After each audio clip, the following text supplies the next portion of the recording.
Değerli izleyicilerimiz, çok sayıda gurbetçi vatandaşımızın Türkiye'de dolandırıldığını, pek çok vatandaşımızın başına akıllara dahi gelmeyecek dolandırıcılık olaylarının geldiğini ben bu ekrandan defalarca anlattım. Özellikle sosyal medya kullanan izleyicilerimizin ve yurt dışında yaşayan vatandaşlarımızın bu yayınımızı sonuna kadar takip etmesini hasreten rica ediyorum.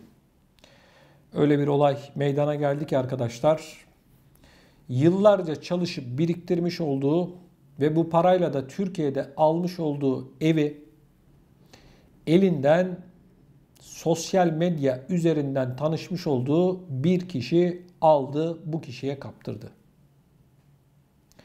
Bakın olay şu. Yurt dışında yaşayan gurbetçi vatandaşımız Fransa'da sosyal medya üzerinden bir emlakçı kadınla tanışıyor. Bu emlakçı kadınla sohbet etmeye devam ediyor. İşi ilerletiyor. Anladınız siz. Sonra tanıştıktan bir yıl sonra Türkiye'ye gidiyor. Bu kadını görmeye gidiyor. Kadınla da Marmara Ereğlisi'nde bulunan yazlığında bir araya geliyor. Birlikte zaman geçiriyorlar. Daha sonra işi ilerletiyorlar. Detaya gerek yok, anladınız. Bir yıl sonrasında arkadaşlar bu Marmara Ereğlisi'ndeki yazlığının evinin yanındaki eve bir hırsız giriyor. Hırsız evde ne var ne yok götürüyor. Bu gurbetçi vatandaşımız da olayı duyuyor ve çok korkuyor. Diyor ki ben evimi satacağım diyor. Bu emlakçı sevgilisi arkadaşlar ona diyor ki benim evimi sat diyor. Diyor ki piyasaya bakıyor 800 bin lira civarında bir para veriyorlar diyor. Fiyat düşük diyor, vermem diyor. Daha sonra birkaç ay geçiyor arkadaşlar. Bu emlakçı kadın gurbetçi bu vatandaşımıza telefon açıyor. Diyor ki 1 milyon 350 bin lira veriyorlar, satalım mı?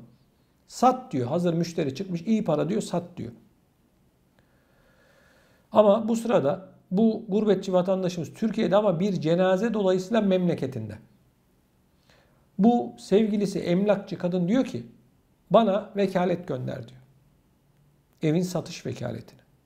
Tamam diyor, gidiyor notere memlekette.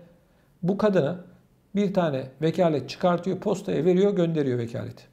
Bu kadın bu gurbetçi vatandaşın evini müşteri çıktı dedi ya, yalan. Aynı emlakçıda çalışmış olduğu emlakçıdaki başka birinin adına bu evi yapıyor. Satıyor. Kağıt üzerinde öyle gösteriyor. Sonra bu gurbetçi vatandaş İstanbul'a geliyor. Diyor ki kardeşim diyor benim paramı ver diyor bu kadına. Oyalıyorlar.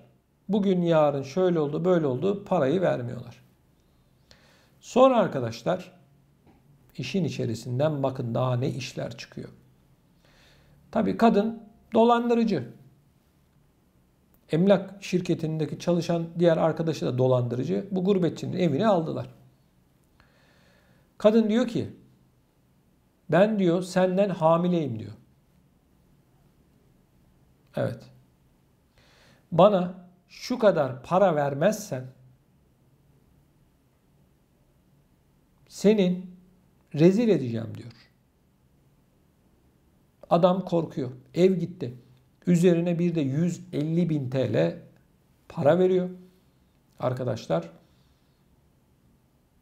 adam daha sonra gidiyor diyor ki benim satmış olduğun evin parasını istiyorum diyor. Yine bak bu sefer kadın ne yapıyor biliyor musunuz? Kadın polise gidiyor, diyor ki bu adam bana tecavüz etti diyor.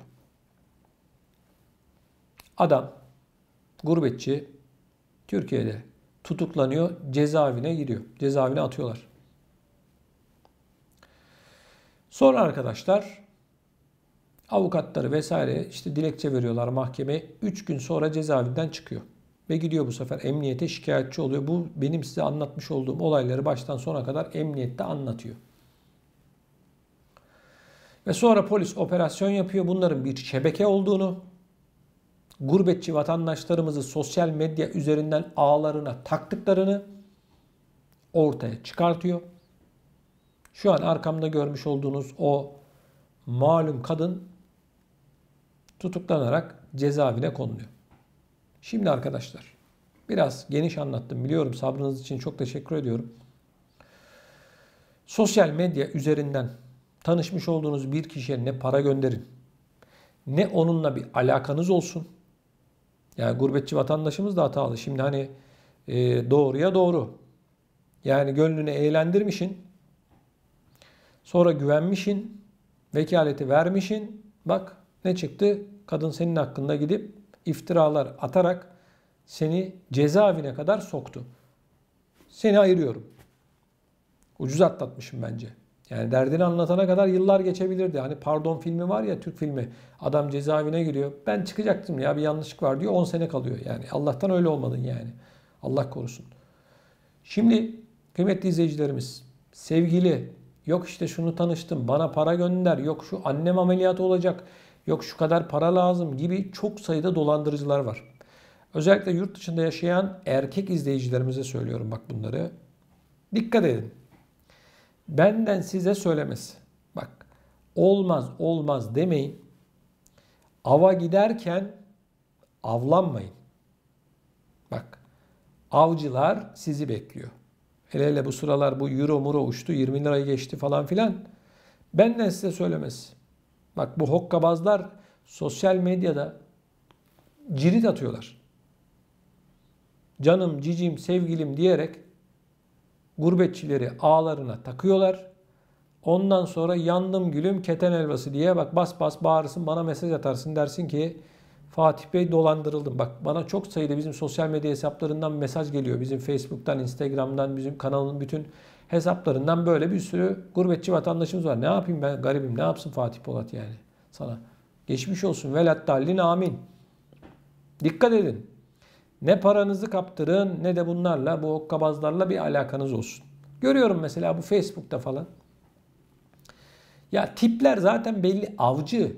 Bak avcı, Türkiye'de falan tipler avcı. Öyle bir de şey var ki arkadaşlar, böyle profillerine baktığın zaman Instagram'ına ya da işte Facebook'una falan dersin ki bu aslında padişahın kızıymış ama yanlışlıkla işte Türkiye'nin bilmem ne ilinin bilmem ne köyüne düşmüş ya da iline düşmüş dersin yani. Her şey dört dörtlük, hayat süper, aynı o fotoğraflarda görüldüğü gibi hiçbir sorunu, derdi yok zaten. İşte fantezi takılıyoruz işte dersin sosyal medyada. Aç, karnını doyurma, ekmeği yok, dolandırıcılık yapıyorlar. Dikkat edin bak. Benden size söylemesi. Kadını erkeği yok gerçi bu işin de. Aman bak. Hormonlarınıza hakim olun. Anladınız siz. Kadında erkek için de aynı şeyleri söylüyorum. Benden size söylemesi. Bak sonra üzülürsünüz ama iş işten geçmiş olur. Bu konuyla ilgili görüşlerinizi siz de videonun altında bulunan yorum bölümüne yazarak bizlere iletebilirsiniz. Benim sizden ricam şu: çevrenizde bu ve benzeri olay ya da potansiyel gördüğünüz arkadaşlarınız falan varsa bu videoyu gönderin bak.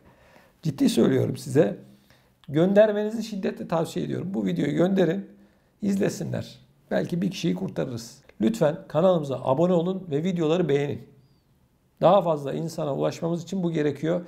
Bedava, yani parmağını o like tuşuna, beğen tuşuna bastığın zaman arkadaşlar, yani cebinizden para gitmiyor. Parmağınızda bir aşınma meydana gelecekse basmayın. Bugüne kadar videolarımı beğenen ve parmağının aşınma olan varsa sağlık masraflarını da karşılamaya hazırım. Benden size bu kadar.